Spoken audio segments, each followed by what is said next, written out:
অবৈধ গ্যাস লাইনের ছড়াছড়ি রাজধানীর শনি-রাকড়ার গোবিন্দপুর এলাকায়। বিশাল একটি চক্র অবৈধ লেনদেনের বিনিময়ে চালু রেখেছে এই সব অবৈধ গ্যাস লাইন। একদিকে গ্যাসের অভাব, অন্যদিকে অবৈধ গ্যাস লাইনের ছড়াছড়ি। এমন অবস্থায় চরম ভোগান্তিতে সাধারণ গ্রাহকরা। কর্তৃপক্ষকে জানালেও এ ব্যাপারে কোনো পদক্ষেপ নিচ্ছেন না তারা। যদিও তিতাসের ব্যবস্থাপনা পরিচালক বলছেন, অবৈধ গ্যাস লাইন ব্যবহারকারীদের কোনো ছাড় নেই। SM খোরশেদ আলমের রিপোর্ট। রাজধানীর শনি-রাকড়া ও গোবিন্দপুর এলাকার চিত্র এটি। এই এলাকায় নতুন নির্মিত বহুতল ভবনে তিতাসের কিছু অসাধু কর্মচারীদের যোগসাজশে অবৈধ গ্যাস লাইনের ছড়াছড়ি। যেটি আমাদের চুলা আছে ওটি বিল দেই সরকারে। কয়টা চুলা? 5টা চুলা। আর এই যে বাকি এই যে 5তলা পর্যন্ত ওটা তো করি না, আমরা তো ওই গ্যাসই পাই না। 13টা চুলা চলে মামা। 13টা চলে। আপনার 3টার পাশ আছে? জি ভাই। ওই যে নয়ন কি আইসা টাকা নিয়ে যায় তো? এ ব্যাপারে বারবার তিতাস কর্তৃপক্ষকে জানালেও কোনো পদক্ষেপ নেই তাদের। এদিকে গ্যাসের হাহাকারে সাধারণ মানুষ। চুলা আছে, গ্যাস নাই, ফলে নানা সমস্যায় পড়ছেন তারা। এই বাসায় যতদিন ভাড়াইছি, মানে 3 বছর ধরে আমি গ্যাস পাই না। হ্যাঁ গ্যাস বিল দেই, এটা ঠিক না, লাইন পাই না। অতি দ্রুত গ্যাস সরবরাহ নিশ্চিত করার দাবি ভুক্তভোগীদের। এইখানে না আমি করলাম বাংলাদেশ জুইরা অবৈধ লাইন দেওয়া উচিত, আর যেটা অবৈধ লাইন এখানে বিচ্ছিন্ন করা উচিত। এলাকায় গ্যাস সরবরাহ নিশ্চিত সহ অসাধু কর্মচারীদের বিরুদ্ধে শাস্তিমূলক ব্যবস্থা গ্রহণের কথা বললেন তিতাসের ব্যবস্থাপনা পরিচালক শাহনিয়াজ পারভেজ। তিতাস একটা মূল চ্যালেঞ্জ। তিতাসের সিস্টেম লস বেশি। এটাকে কমানোর জন্য প্রথমেই হলো আমার অবৈধ সংযোগগুলো বিচ্ছিন্ন করতে হবে। তো এটার জন্য আমাদের নিয়মিত আমাদের টিম আছে, যে আমাদের ভিজিলেন্স টিম আছে, ম্যাজিস্ট্রেটের সহায়তায় আমরা এগুলো ডিসকানেক্ট করি। এরকম রিসেন্টলি বেশ কয়েকজনকে সাসপেন্ড করা হয়েছে, শোকজ করা হয়েছে। পাশাপাশি চক্র যারা নাকি জড়িত, যে কন্ট্রাক্টর অনেক সময় মাঝে মাঝে দেখা যায় যে জড়িত থাকে, সেগুলো হলে তাদেরকে ব্ল্যাকলিস্টেড করা হচ্ছে। SM Khorshed Alam, MyTV, Dhaka. নিত্যপণ্যের দাম সহনীয় পর্যায়ে রাখা ও দ্রুত নির্বাচনী রোডম্যাপ ঘোষণা সহ নানা দাবিতে আজ থেকে কর্মসূচিতে নামছে বিএনপি। প্রথম দিনে 9টি জেলায় সমাবেশ কর্মসূচি পালন করা হবে। গত সোমবার নিত্য প্রয়োজনীয় পণ্যের দাম সহনীয় পর্যায়ে রাখা, আইনশৃঙ্খলা পরিস্থিতির উন্নতি, দ্রুত নির্বাচনের রোডম্যাপ ঘোষণা ও পতিত ফ্যাসিবাদের নানা ষড়যন্ত্র মোকাবেলায় দেশের 64 জেলায় 12 থেকে 25 ফেব্রুয়ারি 8 দিনের সমাবেশ কর্মসূচি ঘোষণা করে বিএনপি। বান্দরবান পৌরসভা গঠনের 41 বছরেও পারেনি ময়লা আবর্জনা ফেলার স্থায়ী ডাম্পিং স্টেশন করতে। দায়বদ্ধতা ছাড়াই পৌর শহরের দুই পাশেই শহরের সব ময়লা আবর্জনা ফেলা হচ্ছে। ময়লা আবর্জনা ছড়িয়ে ছিটিয়ে পুরো এলাকা দূষিত হচ্ছে। এসব ময়লা গড়িয়ে পাশের সাঙ্কু নদীতে পড়ে দূষিত হচ্ছে পানীয়। বান্দরবান প্রতিনিধি মোহাম্মদ তুহিন হোসেনের পাঠানো তথ্যচিত্রে জুবাইর রহমানের রিপোর্ট।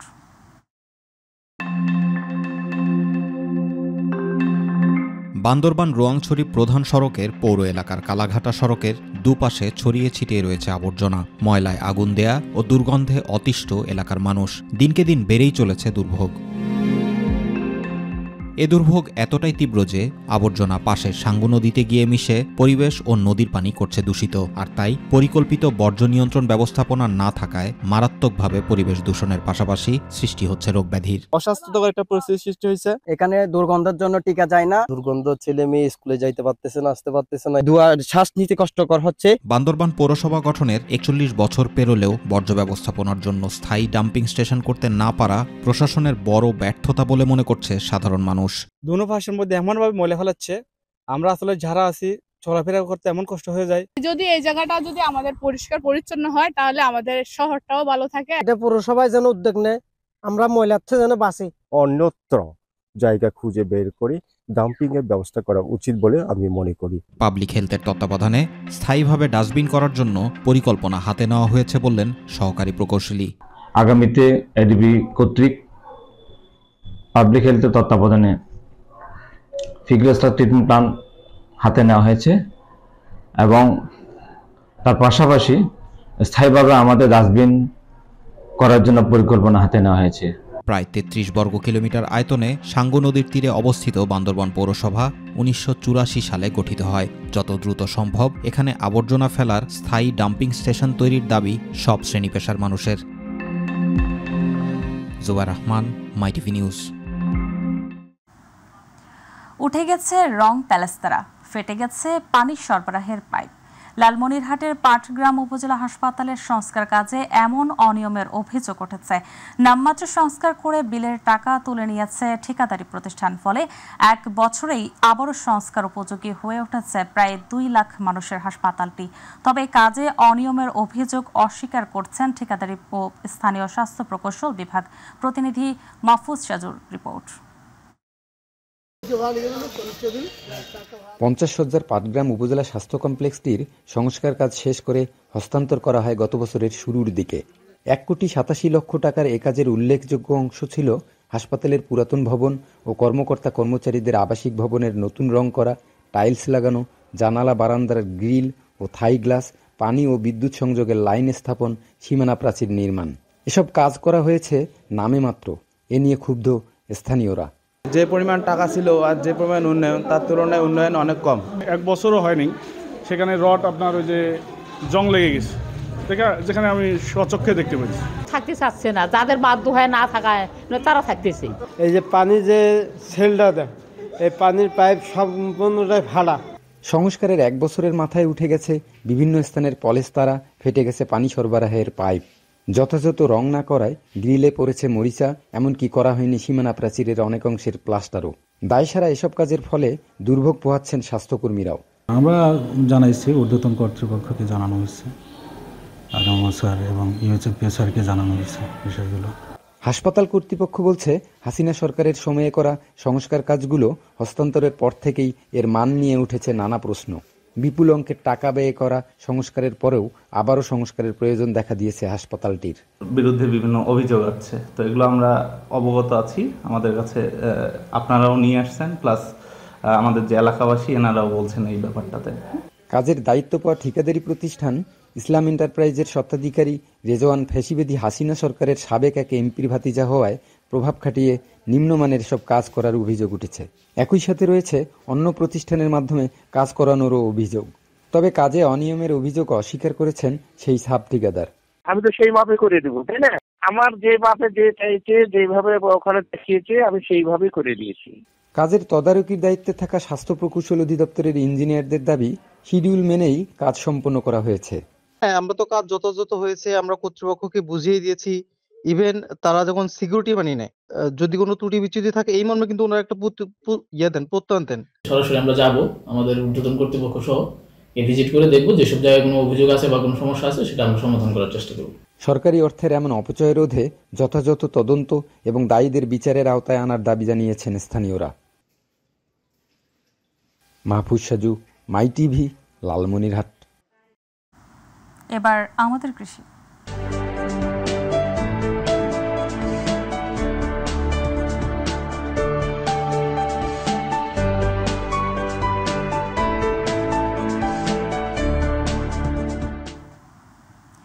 ফরিদপুরের ভাঙ্গায় চলতি মৌসুমে নানা জাতের পেঁয়াজ আবাদে ভালো ফলনের স্বপ্ন বুনছেন কৃষকরা। পেঁয়াজের উৎপাদনের পাশাপাশি আর কয়েকদিন পরই পেঁয়াজ বীজে ফুলে ফুলে ভরে উঠবে মাঠ। এখন মাঠে মাঠে শোভা পাচ্ছে বিস্তীর্ণ এলাকা জুড়ে পেঁয়াজের আবাদ। তবে গত কয়েকদিনে বাজারে আসা পেঁয়াজের দাম কম হওয়ায় কৃষকদের কপালে চিন্তার ভাঁজ। প্রতিনিধি সারওয়ার হোসেনের রিপোর্ট, জানাচ্ছেন আতিকুর রহমান তিতাস। পেঁয়াজের উৎপাদন ভাণ্ডার খ্যাত ফরিদপুরের ভাঙ্গায় কৃষকরা পেঁয়াজ রোপণের পর ব্যস্ত সময় পার করছেন। মাঠে মাঠে কৃষকরা বিভিন্ন জাতের রোপণ করা পেঁয়াজ পরিচর্যা করছেন আর স্বপ্ন দেখছেন ভালো ফলনের। এই মৌসুমে উপজেলার প্রণোদনার আওতায় তাহিরপুরি, বাড়ি 4, বাড়ি 6 জাতের 260 জন কৃষকের মাঝে 1 কেজি করে বীজ সরবরাহ করা হয়েছে। প্রণোদনা ও বিএডিসি থেকে সংগ্রহ করা তাহিরপুরির লাল তীর সহ স্থানীয়ভাবে বীজ সংগ্রহ করে বীজতলার মাধ্যমে বেশিরভাগ কৃষক উৎপাদিত চারা খেতে রোপণ করেন। দানা পেঁয়াজ লাগাইছি এবং মুড়ি কাটা লাগাইছি। এখন আমাদের মনে করেন এবার ভালো আবাদ হয়েছে, চোখে এবার ভালো হয়। আগামীতে আমি আরো 2-1 বিঘা বাড়াবো, আর না হলে তার বাড়াবো কোনটা। বিএডিসি থেকে আমরা দানা সংগ্রহ করেছি, আর এই সংগ্রহের মাধ্যম দিয়ে কিন্তু আমরা এই দানা রোপণ করছি। এরপর কৃষকরা আগাম জাতের পেঁয়াজ জমি থেকে তুলে বাজারে বিক্রয়ের জন্য নিয়ে যান। পেঁয়াজের বাম্পার ফলন হওয়ায় বেশ খুশি তারা। তবে গেল কয়েকদিনে পেঁয়াজের দাম কমেছে, ফলে বিপাকে কৃষকরা। সার, বীজ ও কৃষি উপকরণ সামগ্রীর ব্যাপক দাম হওয়ায় উৎপাদন খরচ উঠাতে শঙ্কিত চাষিরা। এটা হলো বাড়ি 4, বাড়ি 1, বাড়ি 6, আমি 3টে জমিতে 3টে ফসল হারাইছি। গতবার আমার খুব ভালো ফলন হয়েছে। ভালো হয় তাহলে আগামী বছর চাষ করা যাবে, আর যদি পেঁয়াজের দাম যদি কমে যায় তাহলে চাষ করা সম্ভব না। কারণ তো আগে বীজের দাম বেশি ছিল, আগে যেটা করছি ওটা ওরকমই গেছে, আর এখন একটু কম যাইতেছে। কৃষি বিভাগের পক্ষ থেকে সব ধরনের সহযোগিতা ও পরামর্শ প্রদানের মাধ্যমে কৃষকদের পেঁয়াজ চাষে উদ্বুদ্ধ করা হচ্ছে। সহকারী কৃষি কর্মকর্তারা তারা কৃষকের পাশে থেকে সবসময় সার্বিক সহযোগিতা করছে। আমরা এবছর 260 জন কৃষককে পেঁয়াজের বীজ এবং সার দিয়েছি। চলতি মৌসুমে মোট 2915 হেক্টর জমিতে পেঁয়াজ চাষের লক্ষ্যমাত্রা নির্ধারণ করা হয়েছে। আতিকুর রহমান তিতাস, মাই টিভি।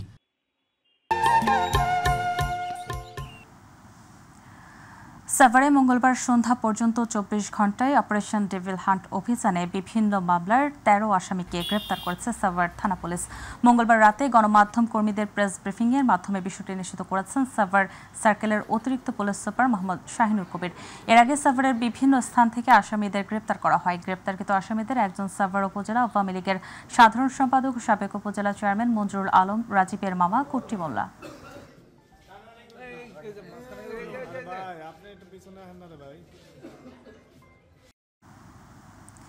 বরগুনার আমতলীতে সাহেব বাজার সংলগ্ন রহমত ফিলিং স্টেশনের সামনে বাস, মাহিন্দ্রা ও মোটরসাইকেল ত্রিমুখী সংঘর্ষে শিশুসহ 2 জন নিহত হয়েছে। ঢাকা থেকে ছেড়ে আসা ইউনিয়ন পরিবহন আমতলীর কুকুয়া ইউনিয়নের সাহেব বাজার এলাকায় একটি মাহেন্দ্রকে ধাক্কা দিলে এই দুর্ঘটনা ঘটে। এ সময় মাহেন্দ্রটি ছিটকে সড়কের পাশে পড়ে যায়। মাহেন্দ্রের পিছনে থাকা মোটরসাইকেলটি ইউনিক পরিবহনে ধাক্কা দিলে মোটরসাইকেল চালক ঘটনাস্থলে নিহত হয়। তাৎক্ষণিক আমতলী স্বাস্থ্য কমপ্লেক্সে নিয়ে গেলে মাহেন্দ্র থাকা আরও একজন মারা যান। এ ঘটনায় আরও 2 জন আহত হয়েছেন। আহতদের মধ্যে একজনকে বরিশাল শেরে বাংলা মেডিকেল কলেজ হাসপাতালে পাঠানো হয়। বরগুনায় সন্ধ্যারাতে ছুরিকাঘাতে ফাহিম নামের এক স্কুল ছাত্র হত্যার রহস্য উদ্ঘাটন করেছে পুলিশ। এই ঘটনায় একই স্কুলের এক সিনিয়র ছাত্রকে গ্রেপ্তার করেছে পুলিশ। রাতভর অভিযান চালিয়ে তাকে গ্রেপ্তার করা হয়। পুলিশ জানায়, গত 4 মাস আগে ফাহিম তার স্কুলের টয়লেট থেকে বের হওয়ার সময় একই স্কুলের রাব্বি নামের এক সিনিয়র ছাত্র স্কুলটির একটি ছাত্রীকে টয়লেটের মধ্যে হাত ধরে টেনে হেঁচড়ে নিয়ে যাওয়ার ঘটনা দেখে ফেলে। পরে শ্রেণী শিক্ষককে এই ঘটনার কথা বলে দেওয়াতে কেন্দ্র করে তাদের মধ্যে ক্ষোভের সৃষ্টি হয়। 4 মাস পর মীমাংসার কথা বলে তাকে ডেকে নিয়ে গিয়ে ছুরিকাঘাতে হত্যা করা হয়। গ্রেপ্তারকৃত রাব্বি পুলিশের জিজ্ঞাসাবাদে এই ঘটনা স্বীকার করেছে বলে জানিয়েছে পুলিশ। বরিশালে অপারেশন ডেভিল হান্ট পরিচালনা করেছে যৌথ বাহিনী। মঙ্গলবার বিকেলে নগরের কীর্তনখোলা নদী সংলগ্ন রসুলপুর চরের বস্তিতে এই অভিযান চালানো হয়। এ সময় বেশ কয়েকটি ঘরে তল্লাশি চালানো হয়, তবে তাৎক্ষণিক কিছু পাওয়া যায়নি। বরিশাল মেট্রোপলিটন পুলিশের উপকমিশনার ইমদাদুল হক জানান, এখন পর্যন্ত গত 2 দিনে 5 জন গ্রেপ্তার করা হয়েছে। আগামীতেও অভিযান চলবে। অন্যদিকে বরিশাল জেলায় 16 জনকে গ্রেপ্তার করেছে পুলিশ। মঙ্গলবার দিনভর বরিশাল নগরী ও জেলার বিভিন্ন স্থানে অভিযান চালিয়ে তাদের গ্রেপ্তার করা হয়। এ তথ্য নিশ্চিত করেছেন বরিশাল জেলা পুলিশ সুপার শরীফ উদ্দিন এবং বরিশাল কোতোয়ালি মডেল থানার ভারপ্রাপ্ত কর্মকর্তা মিজানুর রহমান। বা এখানে আমাদের কাছে রিপোর্ট আছে যেখানে অনেক সন্ত্রাসী থাকতে পারে, মাদক ব্যবসায়ী থাকতে পারে, চাঁদাবাজ থাকতে পারে, এবং আমরা তথ্যও আমাদের কাছে আছে। সেই গোয়েন্দা তথ্যের আলোকে আমরা এখানে অভিযান পরিচালনা করেছি। অভিযান আমরা এখানে প্রায় সমাপ্তির দিকে। তো এখানে অ্যারেস্ট এবং অন্যান্য উদ্ধার সংক্রান্ত বিষয়গুলি আমরা আপনাদেরকে একটু পরে জানাতে পারবো। মুন্সিগঞ্জের টঙ্গিবাড়িতে থেমে থাকা একটি বাসে অগ্নিকাণ্ডের ঘটনা ঘটেছে। এই ঘটনায় ফায়ার সার্ভিসের 2টি ইউনিটের প্রচেষ্টায় আগুন নির্বাপন করা হলেও দগ্ধ হয়ে বাসে ঘুমিয়ে থাকা জাহাবীর মিয়া নামের এক সহকারীর মৃত্যু হয়েছে। মঙ্গলবার দিবাগত রাত 2:30টার দিকে টঙ্গিবাড়ি লৌহজং সড়কের বালিগাঁও গ্রামের সেতুতে এই ঘটনা ঘটে। নিহত জাহাবীর লৌহজং উপজেলার পালগাঁও গ্রামের সোহেল মিয়ার ছেলে। তবে অগ্নিকাণ্ডের সূত্রপাত সম্পর্কে নিশ্চিত হওয়া যায়নি। বিষয়টি নিয়ে তদন্ত করা হচ্ছে বলেও জানিয়েছে ফায়ার সার্ভিস।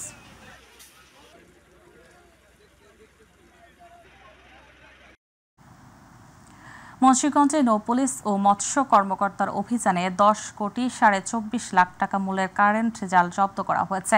মঙ্গলবার সন্ধ্যা 6:30টার দিকে সদর উপজেলার বদলপাড়া এলাকায় অভিযান চালিয়ে এসব কারেন্ট জাল জব্দ করা হয়। মুক্তারপুর নৌফাঁড়ির ইনচার্জ লুৎফর রহমান জানান, এ সময় সিনিয়র মৎস্য কর্মকর্তা আবুল হাশেমের সহায়তায় মুক্তারপুর নৌপুলিশ ফাঁড়ি, কলাগাছিয়া নৌপুলিশ ফাঁড়ি ও নারায়ণগঞ্জের বক্তপল্লী নৌপুলিশ ফাঁড়ির সদস্যদের যৌথ অভিযানে 15 রেল জাল তৈরি সুতা এবং 6,800 পাউন্ড অবৈধ কারেন্ট জাল উদ্ধার করা হয়। এসব কারেন্ট জালের মূল্য প্রায় 10,24 লক্ষ টাকা। পরে সিনিয়র মৎস্য কর্মকর্তা আবুল হাশেমের উপস্থিতিতে জনসম্মুখে আগুনে পুড়িয়ে জব্দকৃত কারেন্ট জাল ধ্বংস করা হয়। নারায়ণগঞ্জে সোনারগাঁও অভিযান চালিয়ে 496 বোতল ভারতীয় আমদানি নিষিদ্ধ ফ্যান্সিডিল সহ 3 জন মাদক কারবারিকে আটক করেছে র্যাব 11 এর একটি দল। নারায়ণগঞ্জ জেলার সোনারগাঁও থানাধীন আশারিয়ার চর মেঘনাঘাট সংলগ্ন বিসমিল্লাহ সিএনজি অ্যান্ড ফিলিং স্টেশনের সামনে চেকপোস্ট বসিয়ে অভিযান চালিয়ে মাদক সহ তাদেরকে গ্রেপ্তার করা হয়।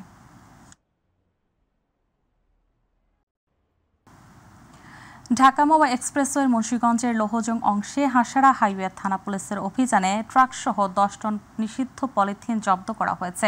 আটক করা হয়েছে ট্রাক চালক ও সহকারীকে। হাসারা হাইওয়ে থানার ভারপ্রাপ্ত কর্মকর্তা আবুল কাদের জিলানী জানান, দিবাগত গভীর রাতে এক্সপ্রেসওয়েতে তাদের বিশেষ অভিযান পরিচালিত হয়। অভিযানে রাত 4টার দিকে ঢাকা মাওয়া এক্সপ্রেসওয়ে মাওয়ামুখী লেনে পদ্মা সেতু টোল প্লাজা স্কেলের কাছাকাছি অভিযান পরিচালনা করে নিষিদ্ধ 10 টন পলিথিন ও ট্রাক জব্দ করা হয় এবং গাড়ির পরিচালক মোহাম্মদ শরীফুল ইসলাম এবং হেলপার সজলকে আটক করা হয়।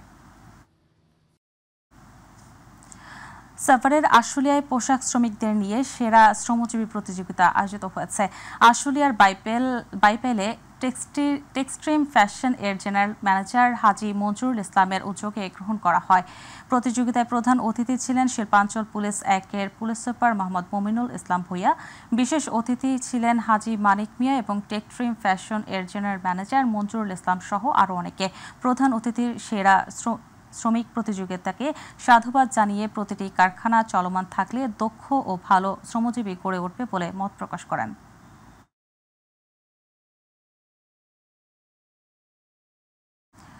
মৎস্য সম্পদের সুরক্ষায় চট্টগ্রাম বহিরঙ্গর ও সংলগ্ন এলাকায় নৌবাহিনীর জাহাজ ও বোটের মাধ্যমে এইড টু সিভিল পাওয়ার এর আওতায় বিশেষ কম্বিং অপারেশন পরিচালনা করা হয়।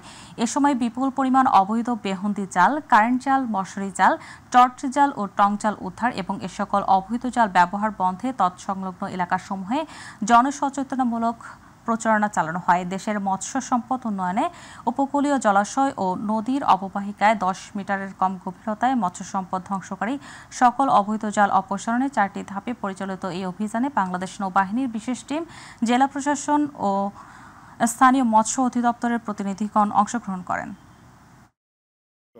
বা যে পোনাগুলো রয়েছে বা অন্যান্য যে সামুদ্রিক জীববৈচিত্র্য রয়েছে সেগুলোকে রক্ষা করার জন্য। কারণ এই জাল সমূহ ব্যবহার করলে এই ছোট ছোট পোনা এবং মাছগুলো শুরুতেই ধ্বংস হয়ে যায়, তারা আর বেড়ে ওঠার সময় পায় না, যেটা দেশের অর্থনীতিতেও প্রভাব ফেলে এবং জীববৈচিত্র্যের প্রভাব ফেলে। আর একদিন পরই চট্টগ্রামে শুরু হচ্ছে 11তম রিহ্যাব চট্টগ্রাম ফেয়ার 2025, 17তম রিহ্যাব চট্টগ্রাম ফেয়ার 2025। আবাসন ব্যবসায়ীদের শীর্ষ সংগঠন রিয়েল এস্টেট অ্যান্ড হাউজিং অ্যাসোসিয়েশনের রিহ্যাব এর উদ্যোগে আয়োজিত রেডিসন ব্লুতে 4 দিন ব্যাপী এই ফেয়ার চলবে আগামী 16 ফেব্রুয়ারি পর্যন্ত। দুপুরে আবাসন মেলা উপলক্ষে সংগঠনটির চট্টগ্রাম অফিসে আয়োজিত সংবাদ সম্মেলনে লিখিত বক্তব্যে রিহ্যাব চট্টগ্রাম রিজিওনাল কমিটির চেয়ারম্যান হাজী দেলোয়ার হোসেন বলেন, 2004 সাল থেকে দেশে বিদেশে হাউজিং ফেয়ার আয়োজন করা হয়েছে।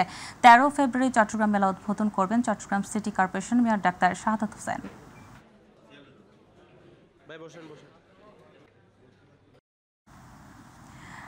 গাজীপুর জেলা বিএনপির সংশোধিত আহ্বায়ক কমিটির কেন্দ্রীয় বিএনপির সহ স্বাস্থ্য বিষয়ক সম্পাদক ডাক্তার এস.এম. অধ্যাপক রফিকুল ইসলাম বাচ্চুকে 1 নং যুগ্ম আহ্বায়ক নির্বাচিত করায় বিএনপির ভারপ্রাপ্ত চেয়ারম্যান তারেক রহমানকে অভিনন্দন জানিয়ে রাজাবাড়ী ইউনিয়ন বিএনপির সাবেক সাধারণ সম্পাদক শাহানুর রহমান সরকার ও আব্দুস সামাদ আজাদ এর নেতৃত্বে আনন্দ মিছিল হয়েছে।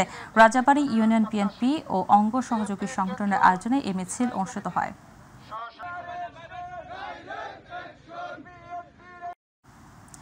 গাজীপুর জেলা বিএনপির আহ্বায়ক কমিটি ঘোষণা করায় বিএনপির ভারপ্রাপ্ত চেয়ারম্যান তারেক রহমানকে ধন্যবাদ জানিয়ে আনন্দ মিছিল করেছে কাপাসিয়া উপজেলা বিএনপি অঙ্গ ও সহযোগী সংগঠন।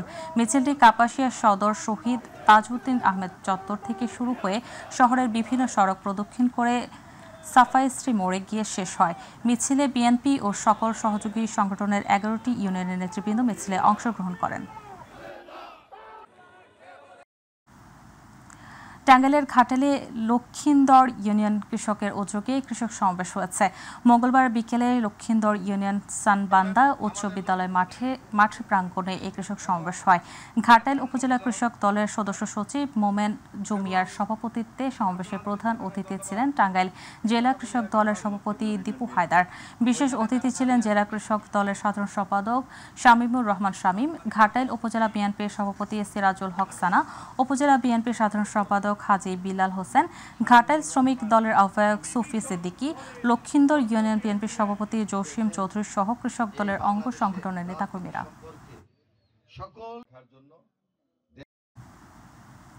সিরাজগঞ্জের চৌহালি উপজেলায় জামাতের কর্মী সম্মেলন হয়েছে।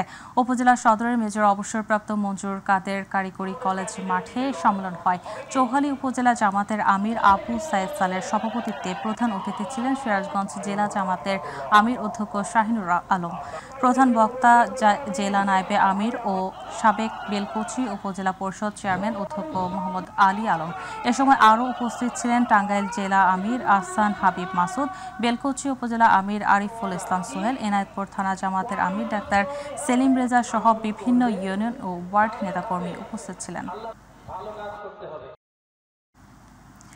ব্রাহ্মণবাড়িয়ায় বাংলাদেশ সার্ভেয়ার অ্যাসোসিয়েশন সদর উপজেলা শাখার আয়োজনে আলোচনা সভা ও মৃত সার্ভেয়ারদের স্মরণে দোয়া মাহফিল হয়েছে। মঙ্গলবার সদর উপজেলা সাব রেজিস্ট্রার অফিসে সংগঠনের সভাপতি শাহ আল হাদি আল কাদরি এর সভাপতিত্বে আয়োজিত সভায় স্বাগত বক্তব্য রাখেন যুগ্ম সাধারণ সম্পাদক কাজী মাকসুদুল আলম। বিশেষ অতিথি ছিলেন জেলা সাধারণ ভারপ্রাপ্ত সভাপতি হাবিবুর রহমান, সাধারণ সম্পাদক হাবিবুর রহমান, জসিম উদ্দিন, মহিবুর রহমান, মাঝারুল ইসলাম ফুরকান, সরাইল উপজেলা সভাপতি আহসান উল্লাহ ও আশুগঞ্জ উপজেলার সাধারণ সম্পাদক আতিকুল্লাহ সহ আরো অনেকে। দিনাজপুরের ফুলবাড়িতে রবি মৌসুমে বোরো ধান উফশি সমলয় ব্লক পরিদর্শনের রাইস ট্রান্সপ্লান্টার যন্ত্রের মাধ্যমে চারা রোপণের উদ্বোধন হয়েছে। উপজেলার পুটকিয়া এলাকায় কৃষি সম্প্রসারণ অধিদপ্তরের আয়োজনে বোরো ধানের চারা রোপণের উদ্বোধন করেন উপজেলার নির্বাহী অফিসার আল কামা তমাল, উপজেলা কৃষি অফিসার কৃষিবিদ রুম্মান আক্তার। এ সময় উপস্থিত ছিলেন কৃষি সম্প্রসারণ কর্মকর্তা সোহানুর রহমান সোহান।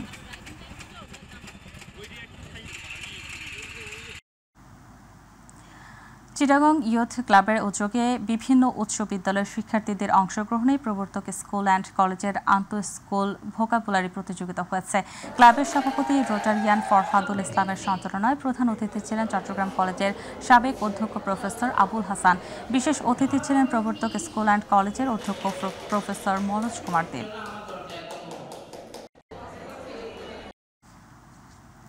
তারুণ্য উৎসব উদযাপন উপলক্ষে চাঁপাইনবাবগঞ্জের শিবগঞ্জে ক্রিকেট টুর্নামেন্টের ফাইনাল খেলা হয়েছে। মঙ্গলবার বিকেলে খেলা শেষে চ্যাম্পিয়ন ও রানার আপ দলের মাঝে পুরস্কার তুলে দেন উপজেলা কৃষি নির্বাহী কর্মকর্তা আজহার উদ্দিন। এ সময় উপস্থিত ছিলেন সহকারী কমিশনার ভূমি তৌফিক আজিজ, উপজেলা সমাজসেবা কর্মকর্তা কাঞ্চন কুমার দাস, উপজেলা যুব উন্নয়ন কর্মকর্তা আব্দুত তোয়াব ও বৈষম্য বিরোধী ছাত্র আন্দোলনের নেতা।